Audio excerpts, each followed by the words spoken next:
Thank you. Hello and welcome everyone to What's Next with the Three Principles Understanding webinar with Dr. Keith Blevens and myself, Omar bin Moussa. We're really looking forward to this conversation because it's something that I've noticed that's been talked about a lot in different Facebook groups, in the 3P community. And today, myself and Keith want to explore this with you and share on what's next with the Three Principles Understanding. Hi, Keith. Good morning. Hello, everyone. So nice to have you here. We could just jump right in as far as I'm concerned, and just kind of tee this up, with what's next. Because the principles are so profound. We've never had anything like this ever in science. We've never had anything.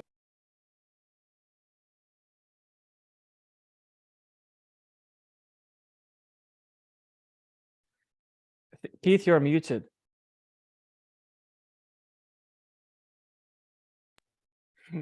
Well, Yeah. I'll start all over again. I was talking about the bird.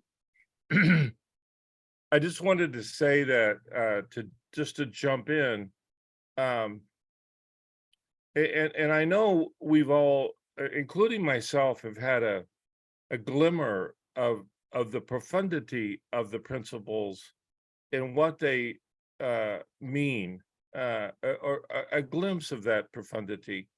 I myself don't understand just how profound this is, but I have to say it's really, really, really profound, and because of that, we're in an, we're all trying to get a glimmer and a glimpse and a deeper understanding of the profundity of this, and much of it is ahead of us. It's kind of like we got I don't know, like we've got a glimmer of a footprint of a beast that looks like maybe an elephant, but we're not really sure, and we don't know what else there is to be found out, if it has 4 legs or 3 legs, or is it like a dinosaur. Like when we're trying to compare it to things, right away we're out of luck, because it's not, it's incomparable. And so because of that, we have to be exploring and poking around and thinking about it, not as experts, but as students. And I think that's the right approach to finding out what's next in the principles, because there is a next, and then there's a next, and there'll be more next for sure, because we're not dealing with something with which we have ever had experience with. I just want to emphasize that, because I think that's the right humility, the right approach, the right investigatory attitude to have, because anything else just doesn't make sense. We are not Sydney Banks. We do not begin to comprehend what all he saw about these principles, and so there's a humility and a looking toward the unknown that is it's incumbent upon us to have. So as regards to, so given that, then the science that has that this has brought to the table for humanity is of a different order. It derives from another dimension, as Sid has said. It's in a letter that I wrote and prepared, and I hope you all have seen it or had a chance to digest it a little bit. If not, I apologize, and I think you should, because we're going to. I think that's the next step for us to get a better handle on what is this that promises to uh, to impact humanity's suffering needlessly. What is this, and how can we make such a claim, such a promise, such a it's outrageous.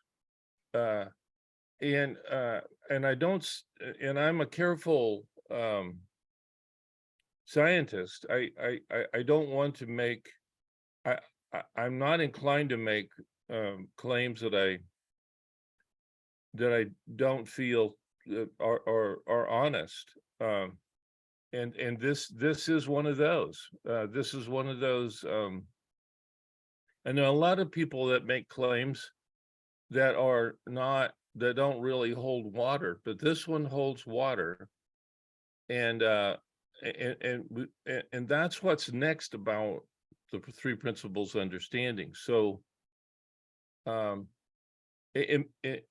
our opinion, and so that definitiveness, that specificity, that distinction, what is this other dimension, and how do we even begin to talk about it, fathom it, characterize it? And we've had some wonderful instances of late, myself,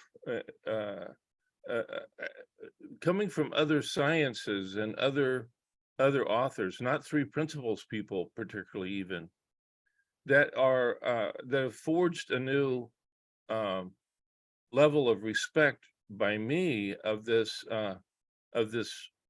ontology, this the fantastic promise of an understanding that covers all religions and all sciences and all beliefs and all concepts. And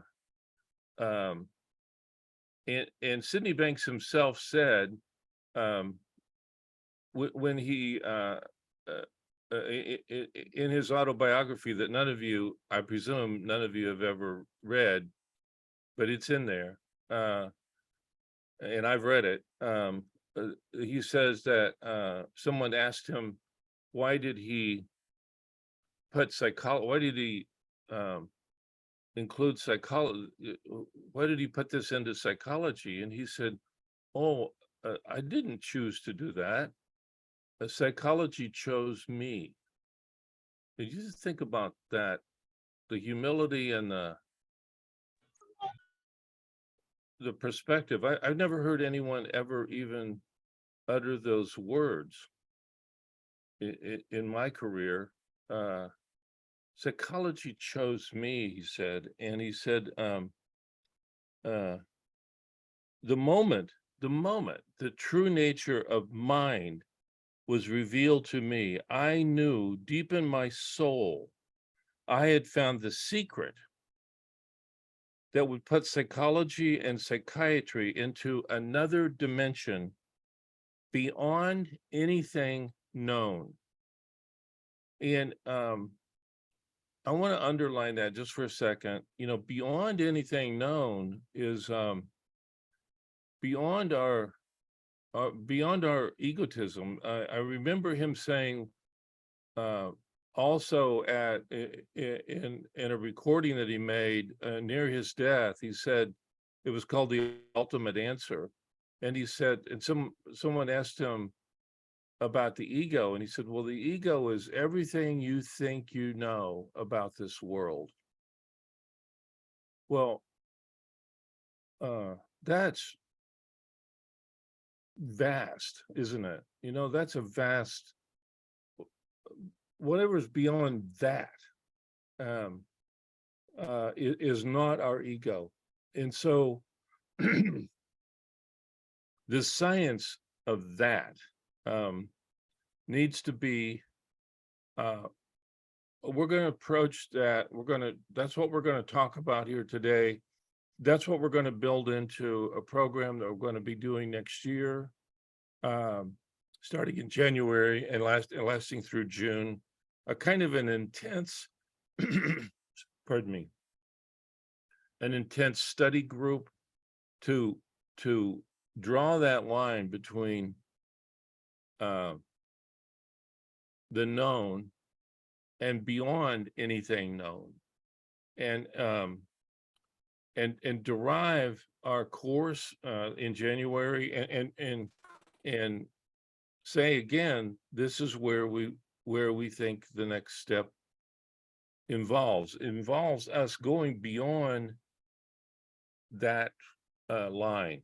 And I'm very happy to work with Omar, because he, as I've watched him operate,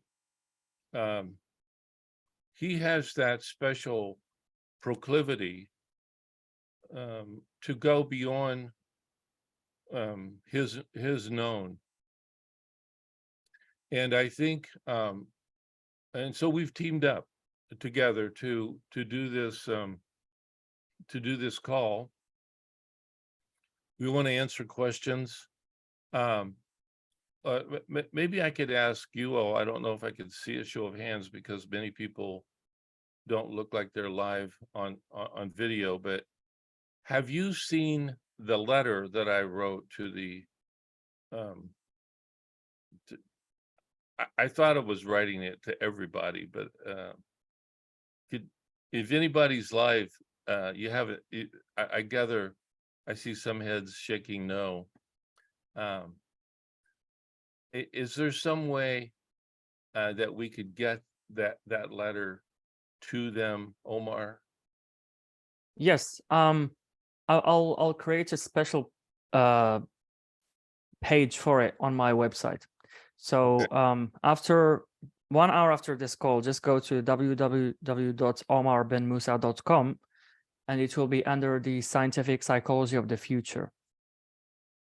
Great, thank you. You're welcome. So in this letter, I detail some of these far-reaching implications that I've since better understood and better come to find out, not from the Three Principles community, but from the psychological history field. But the idea of a general ontology, the idea of what principles mean to this science of mental life that Sydney Banks discovered and knew it was beyond anything that very few people in the world had ever known about. Well, when we're dealing with something of that caliber, we should all be students, because we're not really well versed in any such rarity of knowledge. And so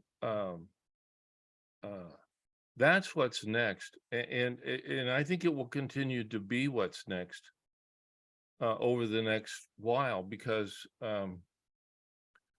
we have to learn what is this mind that Sydney Banks found, and how does it pertain to our work and our lives and our future and the future of psychology. Sid called this understanding the psychology of the future, and he meant it.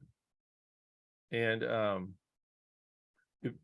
if you have any idea of the vastness of the psychology that now that the world now functions in, and going beyond all of that, that's what we want to that's the next step for the principles and for humanity. And it's the only place that's going to have answers for us, because we have no answers in the paradigm of where we have been thus far. So that's our opening salvo. And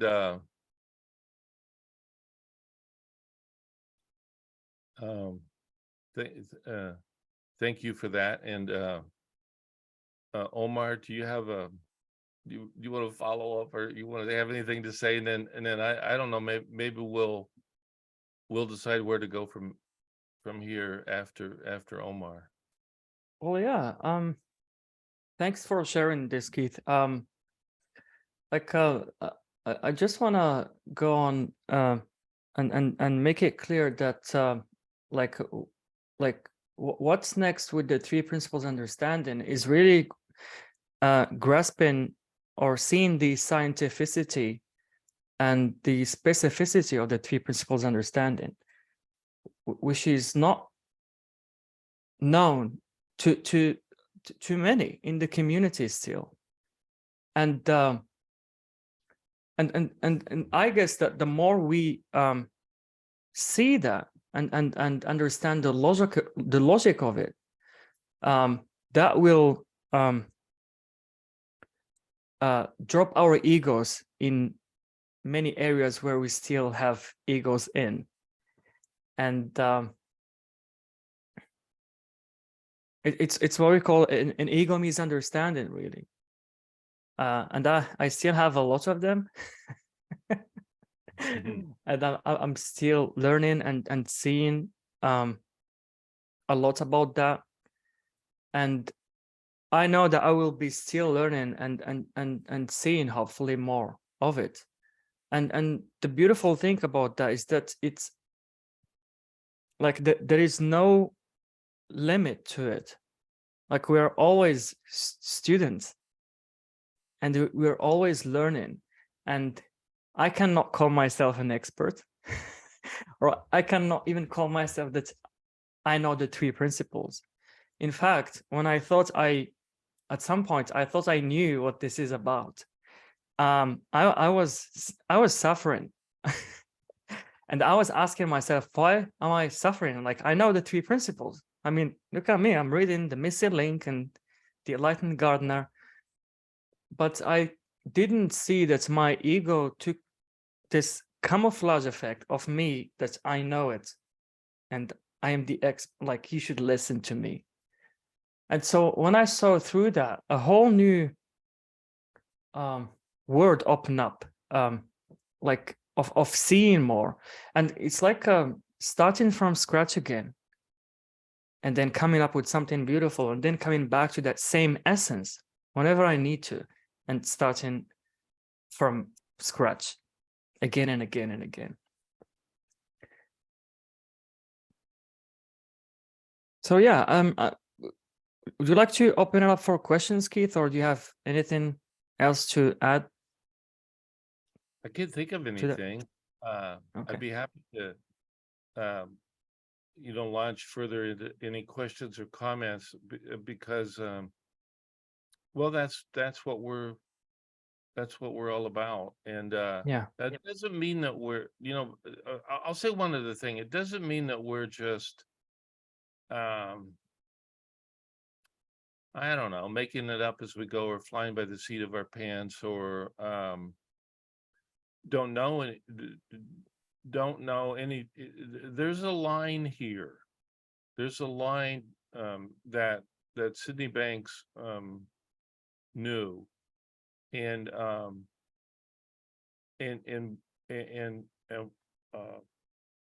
so it's there's something to be said for the journey we're on, and that's an important thing to. I think that's important to claim. Like, we've got we got a tiger by the tail here, and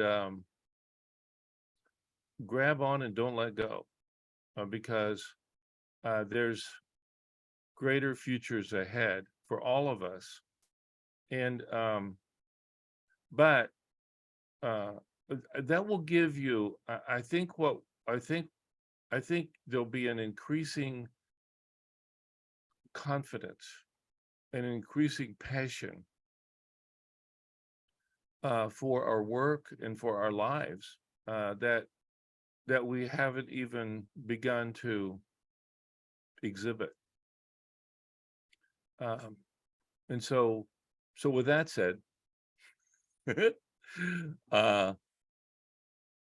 any comments or questions or feedback or anything like that for us to listen to? Harry has his hand up. Okay. Harry, let me unmute you. Hello, Harry. Hi, nice to see you again, Keith. Oh, nice to see you. I don't see you, but nice to see. Oh, there you are. You're up in the left-hand corner. Okay, I got you now. Okay, Hi. there I am. Sneaky and all that. Yeah. Just the other day, I was doing a session. This Professor Abdullah, who is a Muslim scholar, and to be honest, about the wisest Muslim I've ever met, without any knowledge, exposure to the 3P, but not real understanding. And he made this comment, which I totally agree with, that the way they see psychology is it has a tendency to be devoid of the spiritual, because of course, as you know, the Muslim faith is very deep into the spiritual side of life. So I just would like you to comment a little bit about that, because it makes a lot of sense to me, is that a lot of people in 3P are they enjoy the psychological approach, but it often doesn't take them deep enough into the spiritual side of life.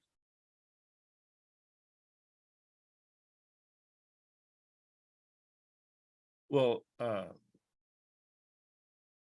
that's where we need to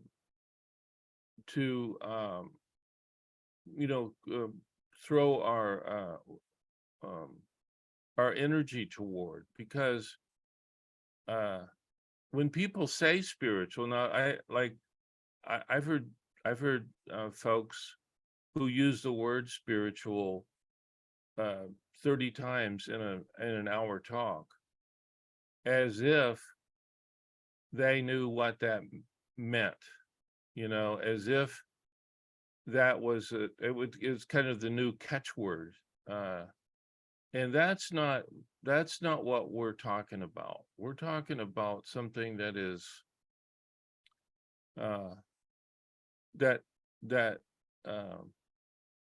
is not intellectualized, and I think your Muslim scholar was very accurate in critiquing psychology as being intellectualized, and Sid was very clear about that all the way through, from the beginning, from the very, very beginning of his Enlightenment experience, that the psychology of today, and actually the psychology of the world today, or the civilization of the world today, was locked into an intellectualized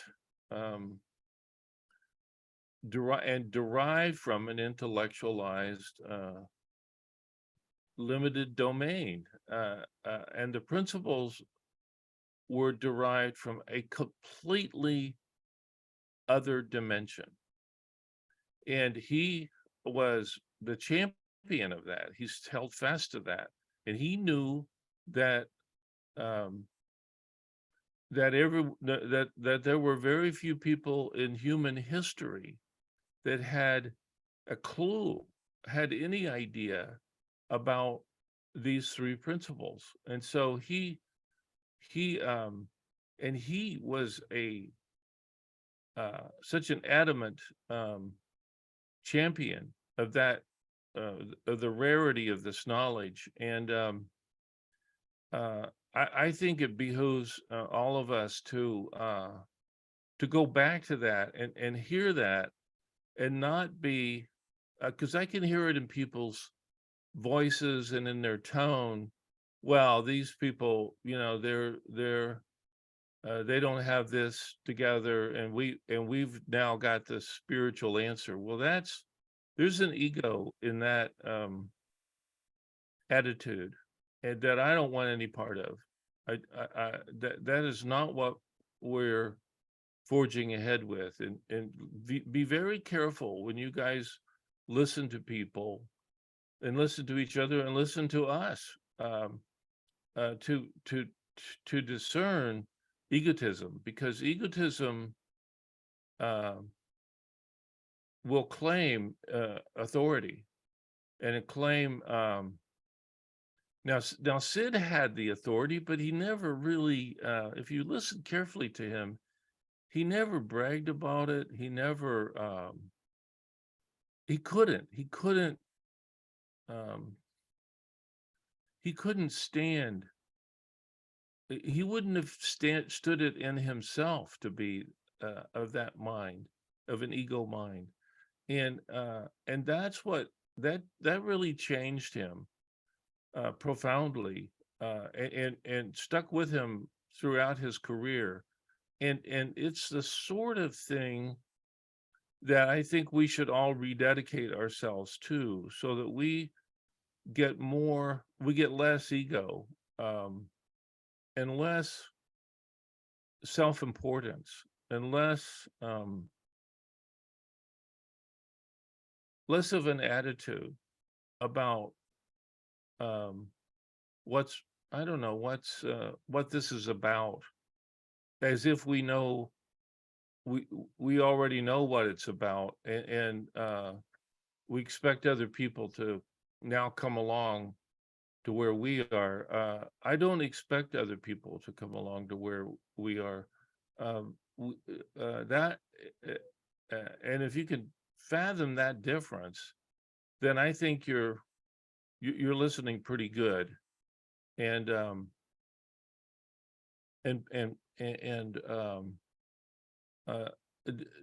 the kind of people, the kind of teachers and coaches and therapists and leaders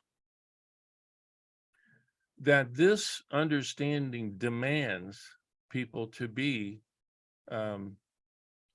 not by virtue of itself, the understanding itself, not that I understand it, but the understanding itself demands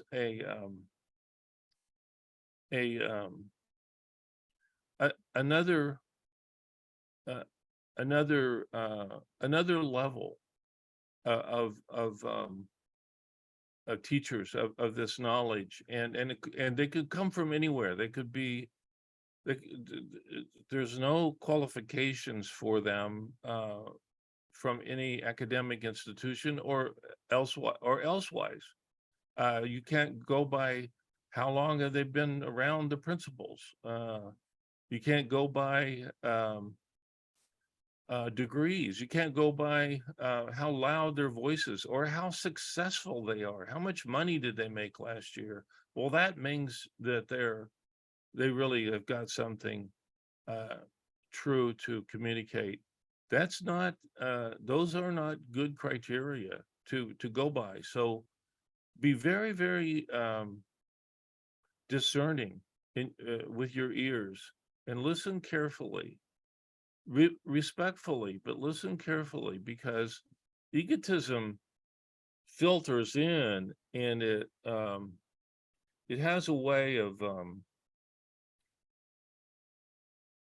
disguising itself, and it disguises itself to you, so that you don't even see that you're doing it, or that you're being egotistical, but that the principles themselves are not egotistical.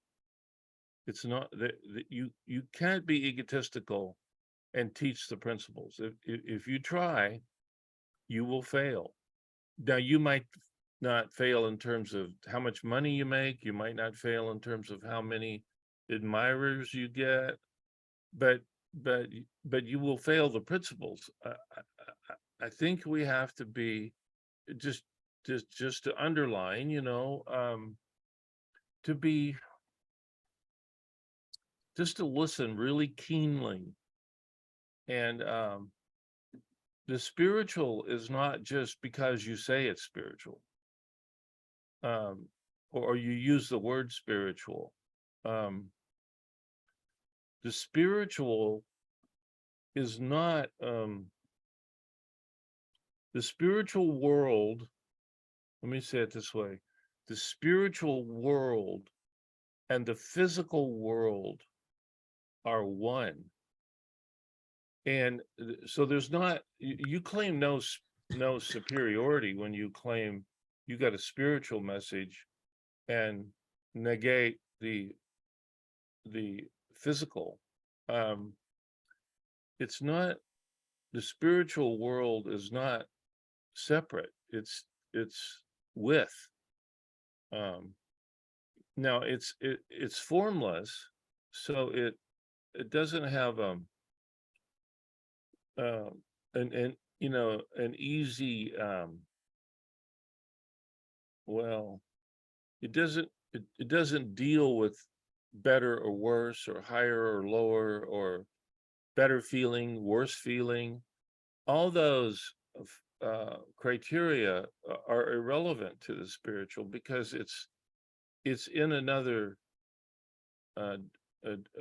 dimension. And so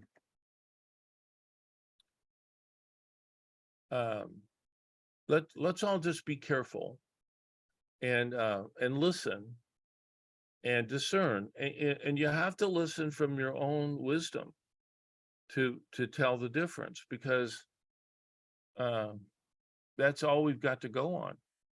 But that's all we need to have to go on. There's nothing else that's going to lead us into the future other than our own innate wisdom. And Sid knew that, and he would always say, don't listen to me, don't and in the book that he gave me, for example, I pressed him on a few things, and he would always say, that's you're asking me to tell you something that is the greatest secret ever, and I can't give that to you, but it does exist. And but you have to find it for yourself. So he wouldn't venture out into that authority stance, that many leaders pretend to have assimilated to, or have ascended to, I should say. If you hear someone like that, get off the phone. Turn your back on it, because it's not going to, they can't help you. They can't really lead you anywhere, because they think they already have got it figured out. And no, and this is the rarest of knowledge. Citibank said, I know this is something that very few people in human history have ever known. And he had that kind of discerning respect for it. And I want to have that kind of discerning respect for it too. I think it deserves nothing less.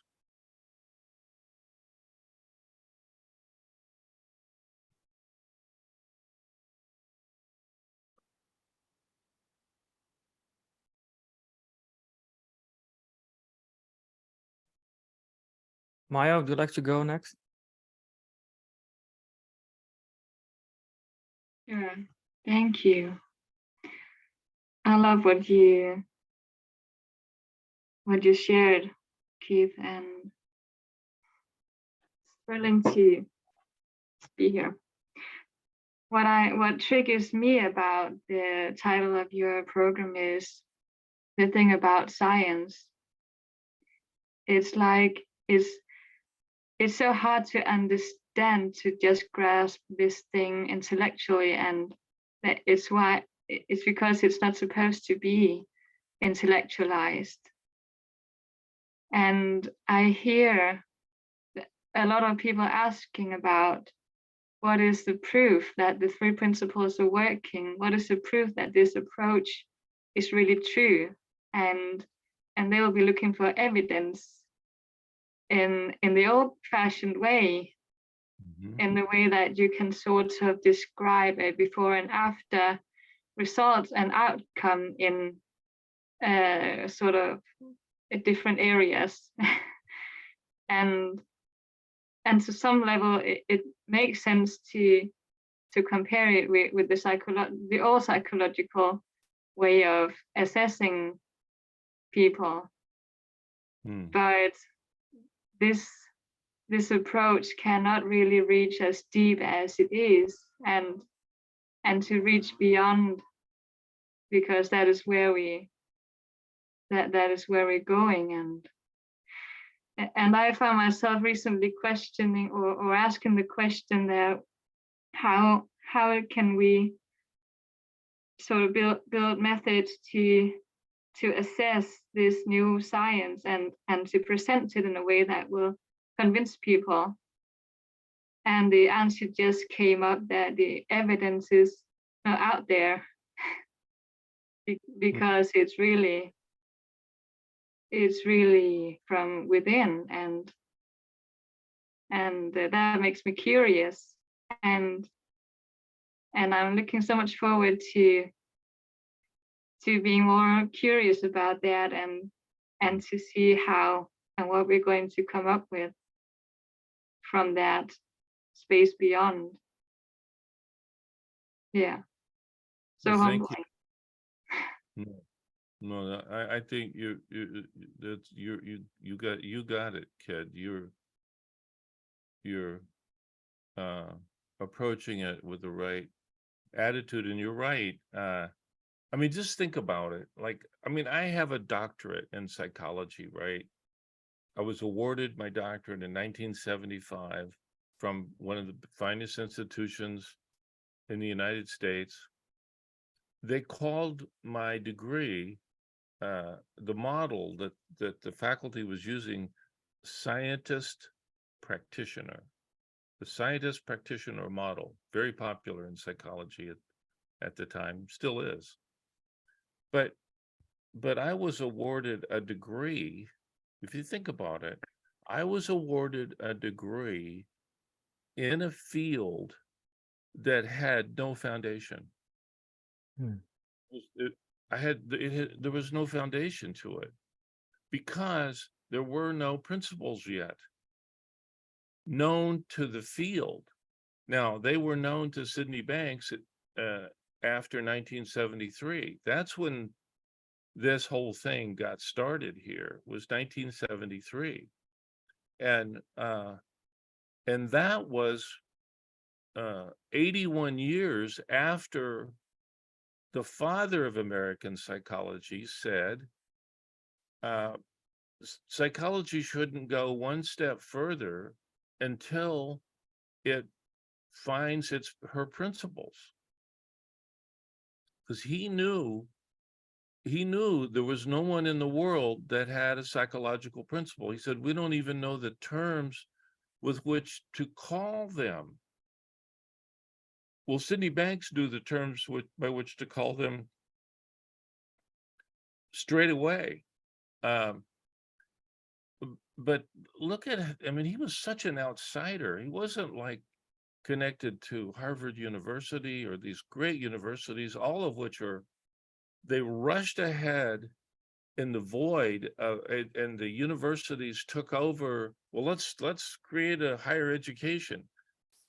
For example, when I got my degree, I did not ever hear ever one word of the fact that psychology has no principles.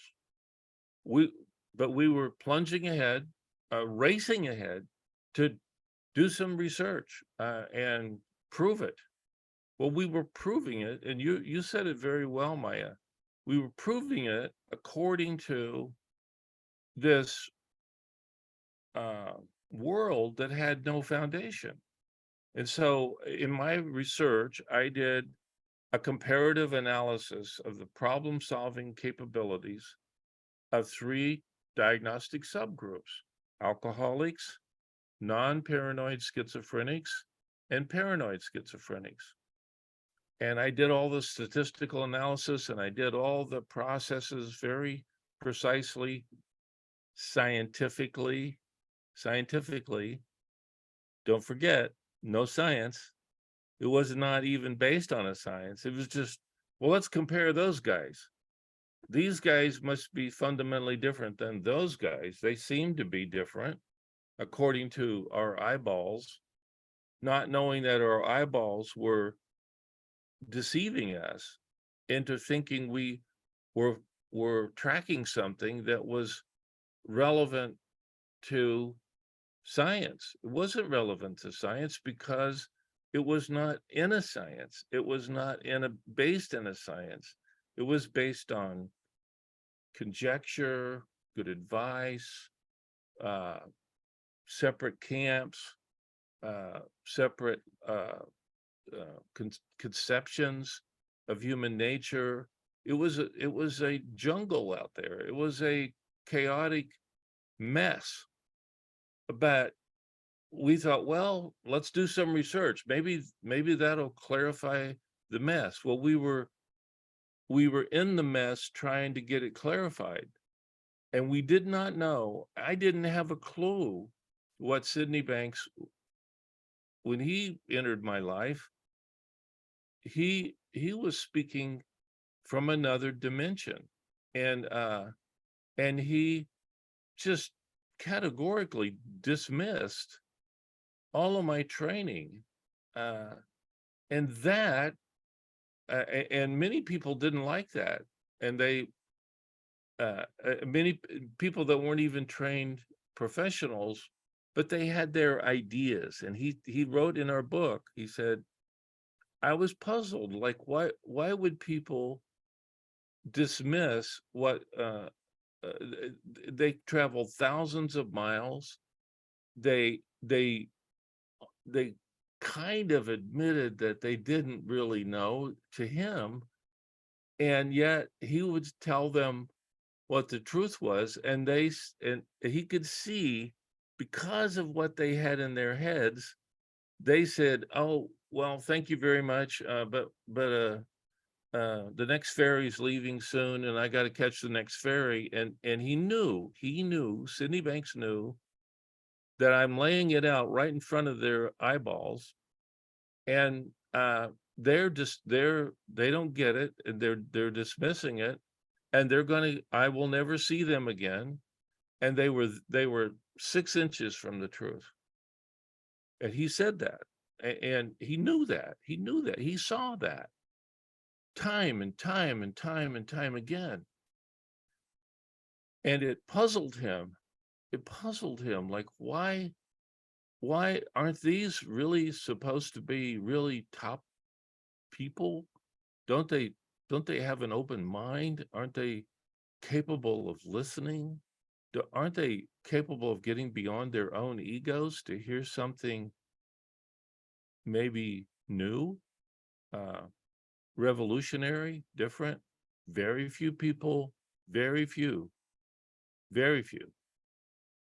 And what he knew was rare, and he did not find many takers. He found a few, but and it has remained that way. And it's slowly growing, but still drop in the bucket compared to its potential.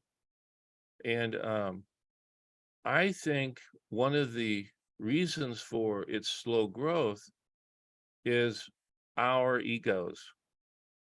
Our egos. It's been hard to hear this. It's been hard for me to hear it.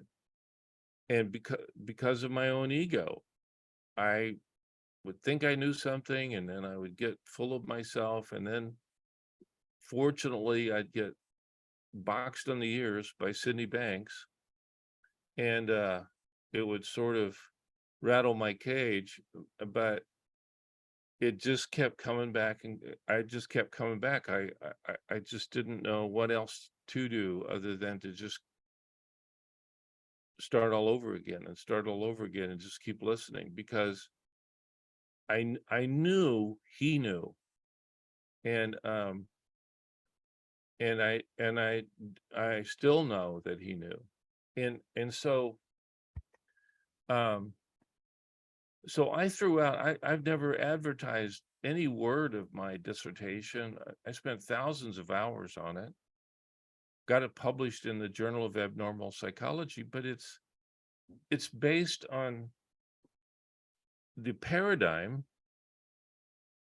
of a, just to put it in a way that people might relate to, it's based on a paradigm of a Earth-centered solar system. Well, we now know, despite what it looks like, that the sun rotates the Earth and the Earth is motionless. That ain't the way it works. Copernicus proved that, in the 1500s. But in psychology, we're still in the paradigm of that we've got the answer, and all we need to do is just, figure out why is it that we can't get the calendar figured out? Well, we can't get the calendar figured out because we're in the wrong paradigm, and we have not been able to get any help to the world that the world desperately needs. Desperately, the world is suffering, and we've got the answer, but it's in a different paradigm. It's derived from a different dimension, and you can't figure it out. You can't find it in where you're looking for it. It's over there. It's not here. It's over there, and very few people know.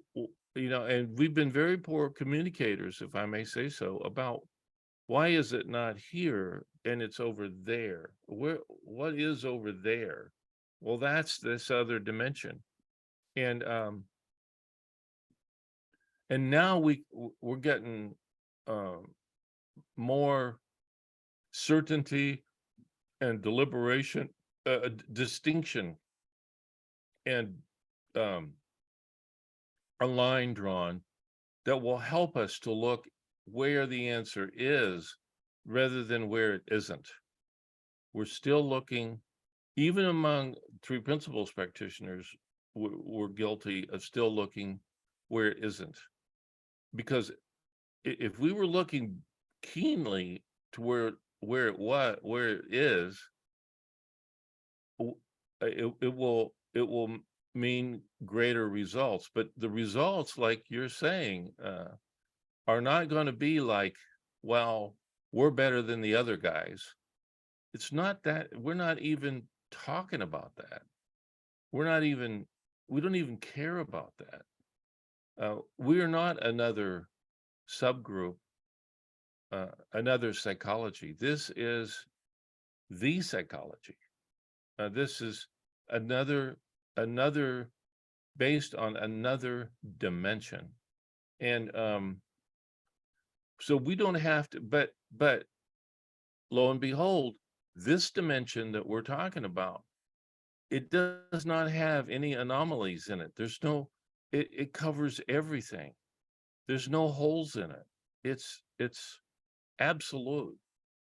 And we just never had anything of that caliber to try to understand human beings with. Well, now we've got it. and it's already been laid out for us by Mr. Banks, but it's time for us to draw down. That's what I'm going to do the rest of my life, is I'm going to draw down on that line and try to articulate why we got to start over. We don't know anything about the science has to start completely from ground zero, brand new, and we can do it. We have to do it and why do we have to do it? Because there is profound suffering needlessly in this world, and these principles themselves cure. They don't need any techniques or methods or convincing. You don't have to try to, they have their own curative powers built into them. And Sid found them and was cured by them himself. And then he turned around and said, "Wow, look at this," and it changed him inside out. And it's done that for all of us too, to some degree, but we're only scratching the surface. We are not Sydney Banks yet. And but we got a real silver bullet here. And I don't know how long it'll take the world to reckon with it, but we've got to start somewhere. Absolutely, Keith. Just want to share something that I've heard in one of Sydney Banks' tapes, Main Island in 1975. He said that the best preventative medicine in the world is to get to know yourself. And so, like myself and Keith, like really want to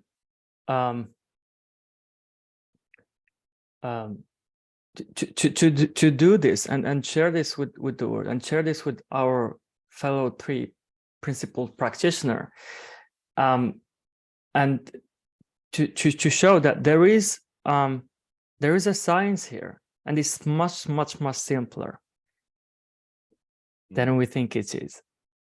Like, I still get fascinated by the simplicity of this understanding. And also, I'm expecting that our ego is gonna get hurt. But yeah, there is a whole new world, and beautiful feelings for us and for people who suffer needlessly to see and to wake up to this another dimension within themselves. So we have Xander. Your hand is up. Would you like to go? Yeah. Unmute yourself. Hello, excuse me. Hello, Omar. Hello, Hi. hello, Keith. Hi. You Hi. haven't heard of me, but I've heard of you. So I entered the 12-step program 30 years ago, and during that time, I have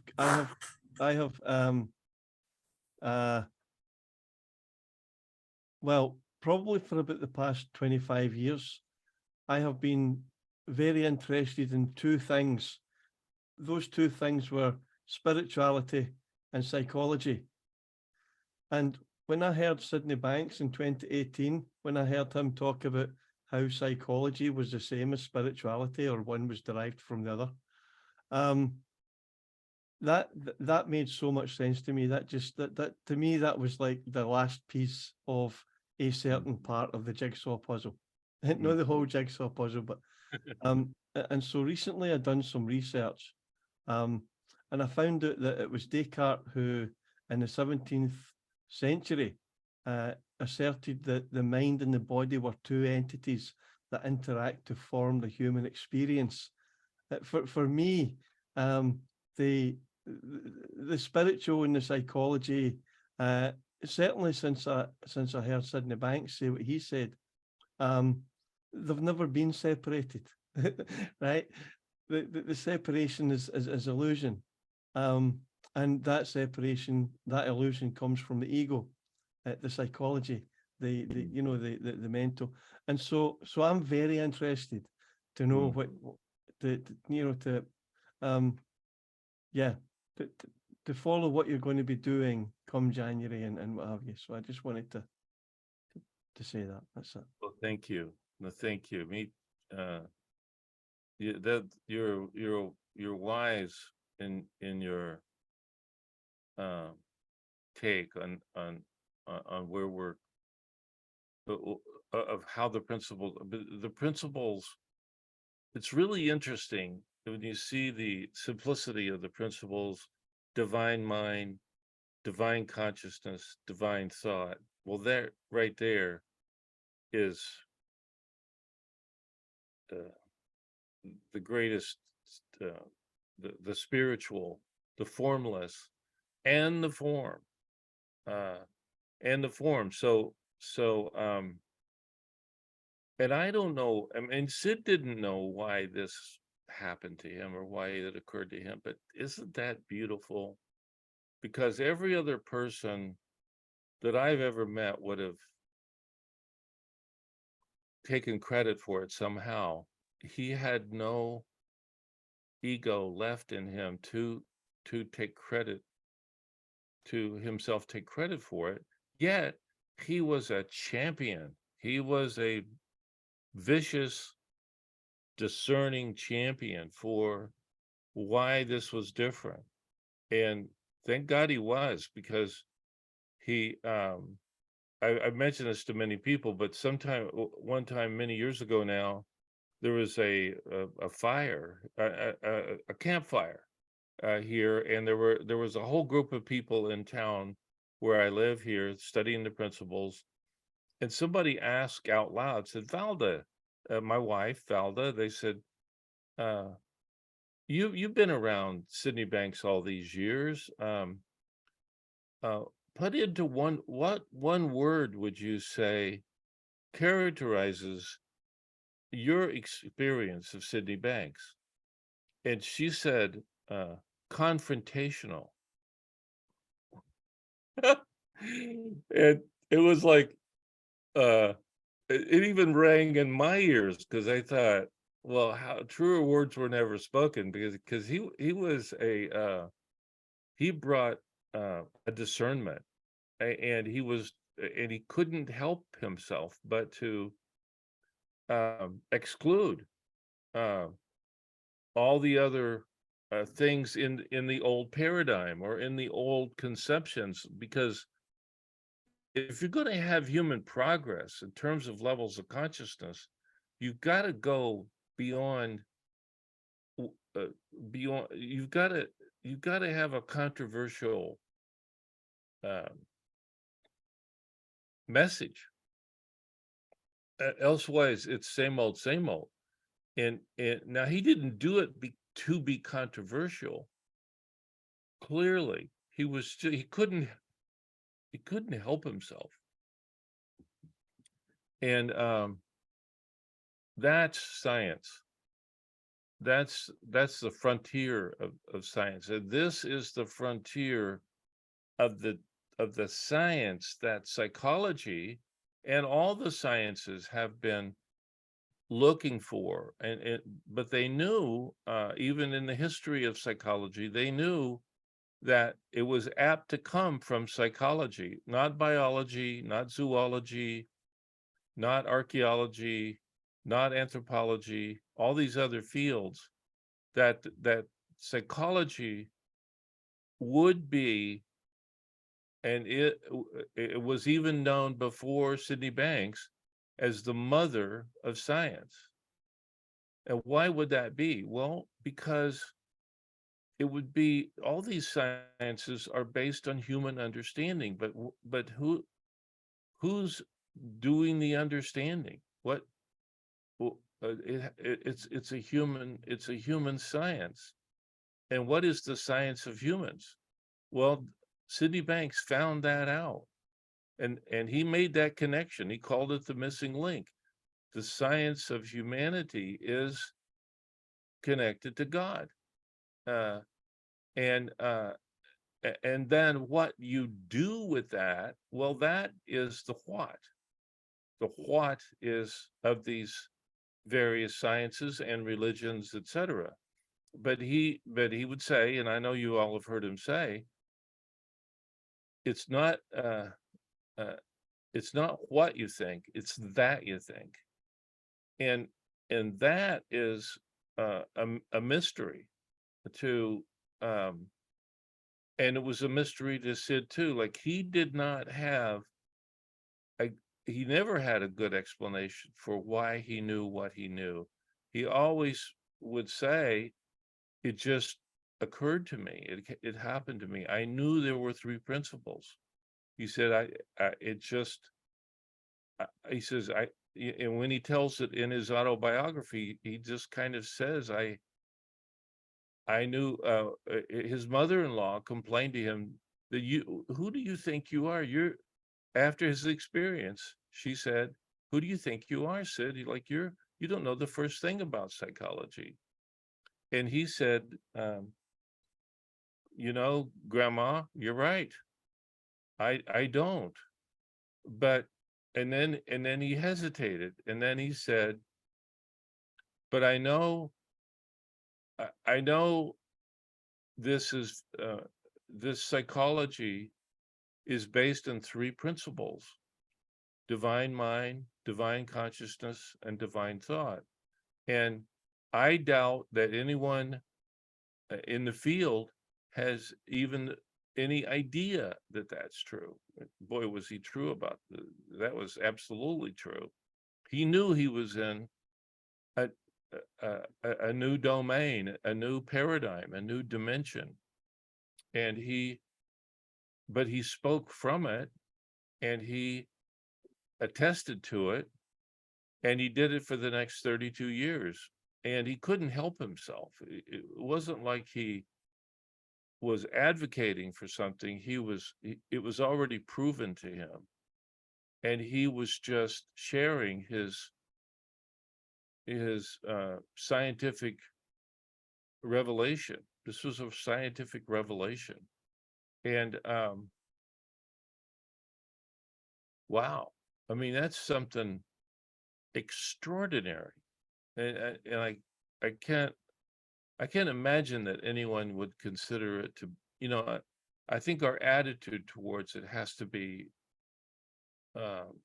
deemed pretty shoddy, pretty cocky, pretty petty. It's not that it doesn't deserve that kind of voice. And Sid knew that, and he did not he did not have any tolerance for that. And I know, because I was there in all these groups and whatever the professional groups, etc., that he worked with. But he was always inviting, always warm, always generous, but always rigorous. He was very rigorous, and he couldn't, and so that rigor needs to be respected, and I'm going to do everything I can to respect it, because this deserves that. Humanity deserves that. Humanity needs that. We cannot, without the principles, there's a science hidden in this, in the principles. And without it, humanity's on a suicide mission. It can't make it with the psychology it now has, because it's suicidal, it's homicidal, it's lost. Keith, I will- Dominic I- has his hand up. Yeah. Hi, Dominic. Hey, Good to how are see you, Omar? And hi, Keith. How are I'm you? good. I'm good. Where are you? I'm in Toronto. Well, I mean- Can you hear me? See me? Oh yeah, there you are. Yeah. There I am. He's I was he's saying- I was somewhere on saying your I'm- screen, Keith. When I talk, I think you can hear me, but we'll see. When I came across the principles, like you made a statement that what this is the psychology. Yeah. That Sid had talked about, and I guess maybe this, I don't know, people have brought up these things. Maya talked about the scientific thing and all of that, like kind of creating a bit of a distinction. Uh-huh. When I came across the principles, I wasn't that concerned about psychology. I didn't have that much interest in psychology. I didn't care too much about the science of it. And so when you said this is the psychology, when I heard Sydney Banks, what I heard was something beyond psychology. I heard like to a truth beyond all science, to a truth and an explanation of all things. And I admire the rigor with which you're going into this in its application into psychology, or its implications into psychology. But my sense is that what Sydney Banks expressed is far more than that and far beyond that. So and of course that's included. And you're a psychologist, and that is a lot of passion you bring to that. And so to take that in there is wonderful, just as it would be in any field. But maybe you can speak to that. Am I off track in what I think I've heard, or yeah? Well, no, in place of these psychologies, which there are literally probably trillions of psychologies, Sydney Banks placed a psychology, but he struck it right in the heart of psychology. And so it's true that it is beyond all those psychologies, and it is truth, and it is scientific as well. So it's not ascientific, or it is the only scientific psychology. But I'm saying that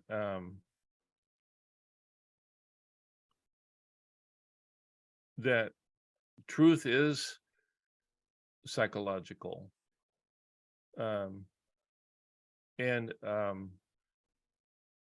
must be demonstrated to be such, so that it becomes a working psychology. Right now, the working psychology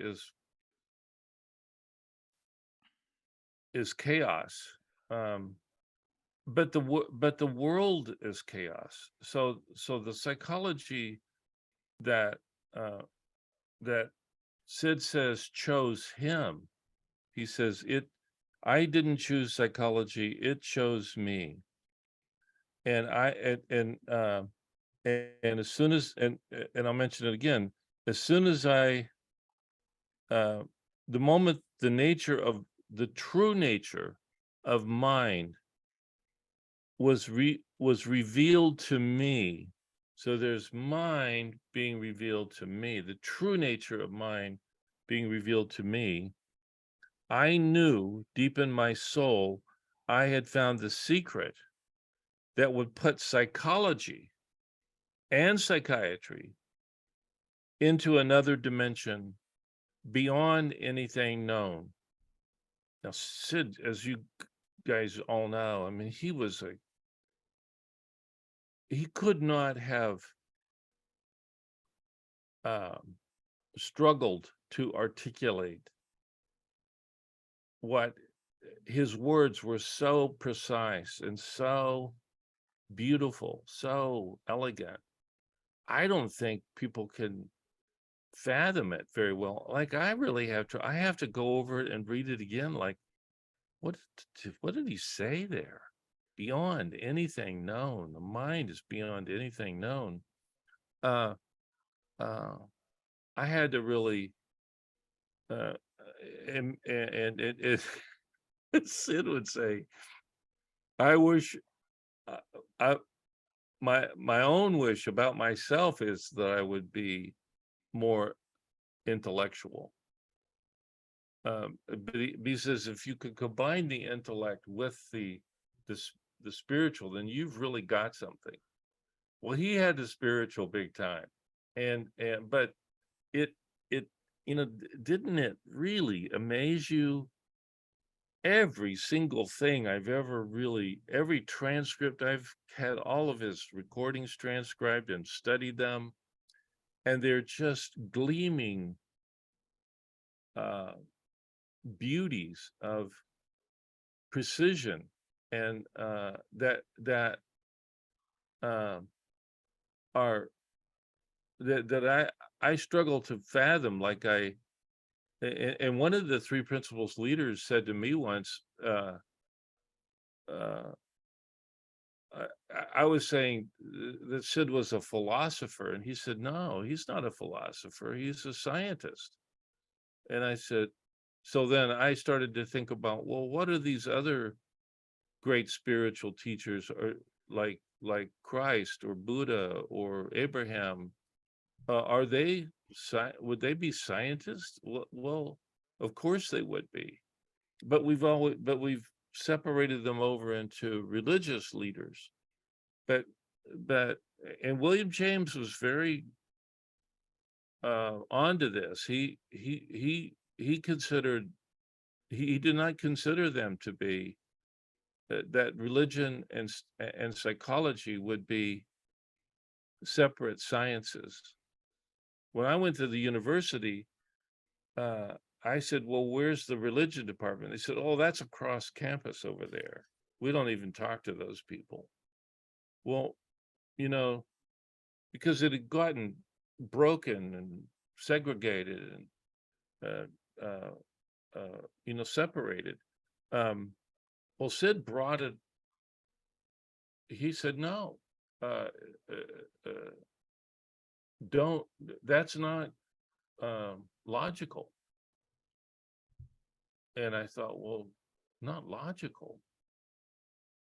So I've really had to stretch my brain to get my head better around what Sydney Banks said. And so, and I think we, in future generations, I think this is going to be the way students of psychology and religion and psychiatry and philosophy and would all be colleagues and brought together to see, because Sid never separated them, and he honored the great minds, that had come before him. These few people that had been enlightened minds, he knew of them, the ones that he knew of, and he said they've always had an important message to bring to this world. But the thing of it is, he also said, it falls on deaf ears. And I've been a deaf ear, and I think frankly, I think all of you guys are right along with me there. But we're, if we can hear a little shard, a little, if we have hearing for some piece of it and can hone in on it, then there's great progress to be had. And so that's what I have to say. Can I say something? It's a really interesting question you asked, Dominic, and what you said, because like to me, when Sydney Banks talked about psychology, and there is a tape called Beyond Psychology, there is a psychology beyond contemporary psychology that is now practiced. And he used to call it the like psychological, the logic of the psyche. And the psyche is the human soul, mind, and spirit. And so the three principles are about that. They are really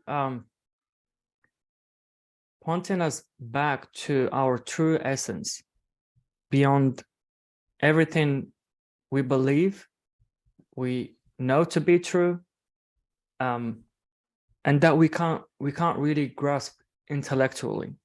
So now psychological, I just see it differently than like the way we see it in the world right now. And I think this is what Sydney Banks meant by another dimension. It really is from another dimension that we can't really put words into. That other dimension that is formless and in a physical world, that is nothing and something at the same time, and that is creating, not just feeling peaceful, doing nothing, but also creating, because when you're in that space, you can't help but create something beautiful in the world. Thank you. That and that is what I heard, with Sid and his writings was really more from who I am, my true nature, and the nature of reality. Right. And that to me was the power. And psychology, or my psychology here, and us studying psychology is of course informed by all that I just said, but that's when it could be semantics in the way that we're using these words. The other bit of watch out that I hear that's always made me uncomfortable in the community is the idea of how the world in chaos and things going down and all of that. And the truth is, this is what we're looking at is simply an expression of the divine. That is never deteriorating. That is never destructive. That is only moving toward more and more of the expression of the divine. And for us to see when we perceive trouble and want to address it, I think that is more telling about where we stand. And until we can come from the quiet and the peace and want to express more of the divine out there through Sid's teaching, through anything that we have discovered, but it is simply an expression of the divine rather than, I don't see as God trying to fix problems. I see God as simply expanding an expression of itself more and more and more. And we are here, how many hundreds of millions of years, I guess, that human beings have been. And where we are today is far different and better than 1,000 years ago, 2,000 years ago, etc. Our expression of love today is far more than it was. Our expression of peace today is far more than it was. and it is nowhere near what is possible, right? So this to me is Sid's teaching, and 3P would be how do we keep bringing more and more of that into expression. Mm-hmm. Mm-hmm. Yeah, thank you. That's very well said. Thank you, Dominic. Yeah. Yai, would you like to unmute yourself? Hello, everyone. Oh, hi. Hi, salam alaikum. Walaikum salam. Peace and blessings upon all of you. Hi, Omar. Nice to meet you, Keith. Nice And to- I love this conversation. There's so much just great gems that everybody has shared. And for a long time, I couldn't make sense of psychology and spiritual because you had to make sense to me, right? And one day, somebody said it in a way that was so simple, but finally clicked. And they said, psychology is how one tries to express human experience. And spiritual is the human experience that can't be explained. And that clicked for me. It Yeah. made me feel like, it made me see the oneness of it. And you just talked about oneness because for a while it was separate to me. Yeah. But yeah. just like this understanding, when you accept the oneness of yourself, mind, body, spirit, you accept your past, you accept your life, you accept what was, what is, what's coming. When you accept that, you're at peace. When we accept one another as individuals, oneness again, whether it's race or social status or whatever labels you have, you see one another as the human beings that we are, as the spirits that we are. And this understanding, as you said, is taking a while to grow because I think it's just so simple. And us as human beings, we're complicated. There's a verse in the Quran that says human beings are the most argumentative, the most complicated creations because we just want everything to make sense. Like, you know, this is the doctor who tells you you have this, you should take this. Everything has to make sense to us.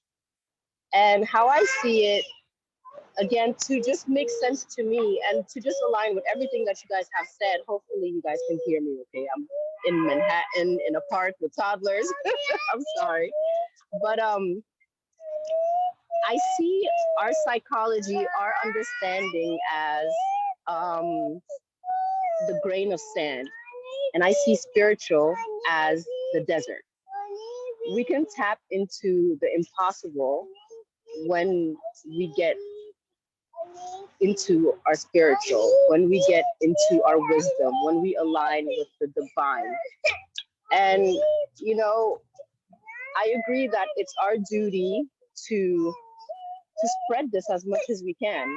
As my funniest teacher, Harry, would say, the more you grow, the more you share, the more you grow.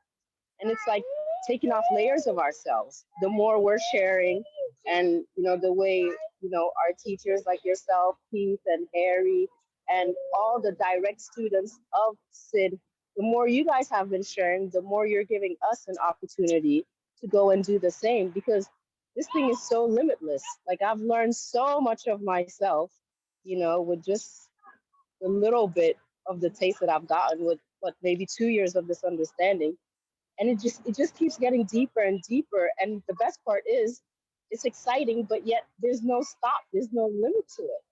So, thank you for all that you do. And, this is very inspirational to just, reminding myself that just keep sharing.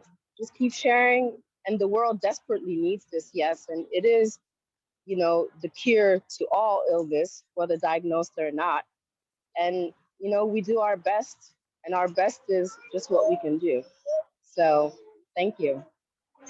Thank you. Thank you Thank so you, much. Yai. That was beautiful.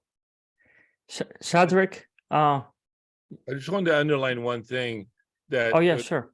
that came from Sid's autobiography, which struck me, which I'm privileged to have a copy of. But he said, the three principles are the greatest secret on earth and hold all the answers that psychology, psychiatry, and all humanity have been searching for since the beginning of time. And so he was going way beyond, any one field, or any one discipline. And there's a science hidden in that is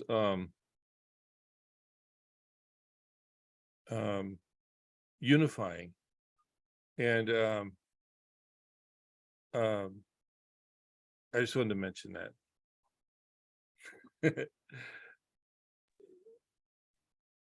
Shadrach, would you like to go next?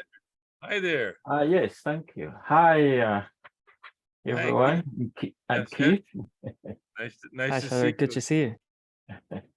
Nice to be here. I just wanted, to say something more to what Dominic has said earlier on twice. To say that I also have, this feeling that what Sid was talking about is the divine or spiritual, in other words, beyond psychology, to what is the source of all the psychologies, the sciences, everything as an expression of that divine.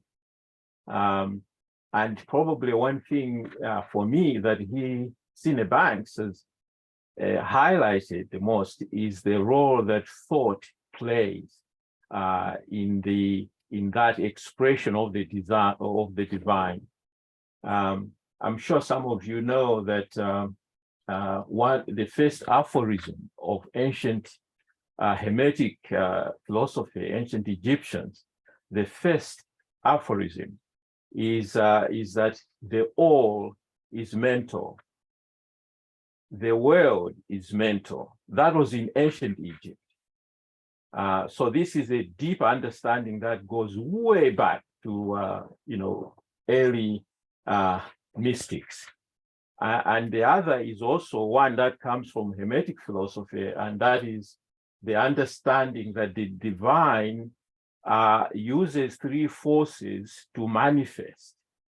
And in the Hermetic philosophies, you talk about the mind of God, which is nous, and the light of God, lax, and the voice of God, logos. And if you see those three, you see the mind of God, universal mind, the light of God, universal consciousness, and the thought of God, logos, as universal thought. So these also goes way back to ancient Egypt. So the mystics have known about this, and Sine Banks had direct experience of that. The rest of us, like me, we learned about it, but it seems that Sine Banks experienced it, and he has expressed it very brilliantly to make it as simple as anyone else, so far as I know, could make all those deep mystical understanding. That's what I wanted to add. Thank you so much. Wow. Thank you so much. Beautiful.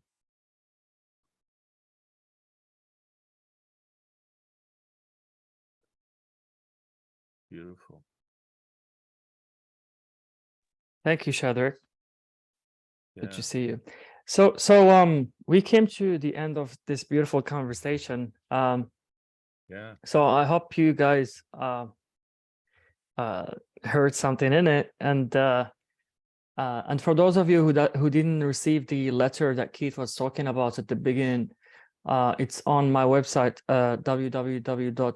omarbenmoussa.com, and it's under the scientific psychology of the future. So what we wanted to do is we want you to go and read it and see if it makes sense to you. And we would love to invite you to join us. We're actually doing a program called the Scientific Psychology of the Future program, where we're gonna go, we're gonna zoom in into the scientificity and the specificity of this another dimension, the 3 principles. And so yeah, check it out. And if you would like to join us, please just read the letter and book a call with me, and I'll love to have a chat with you further about it if you have any questions or anything like that. So thanks all for joining us today. Thanks for your questions, your sharings. And Yes. would you like to say something else, Keith? Well, no, thank you. I appreciate everything everybody had to say, and I appreciate your time to listen and to think about, you know, our journey together into the future. Thank you. Okay. Thank you, guys. Yeah. Thank you. We'll see you. See you Thank down you the very road. much. Bye, Keith. Bye-bye.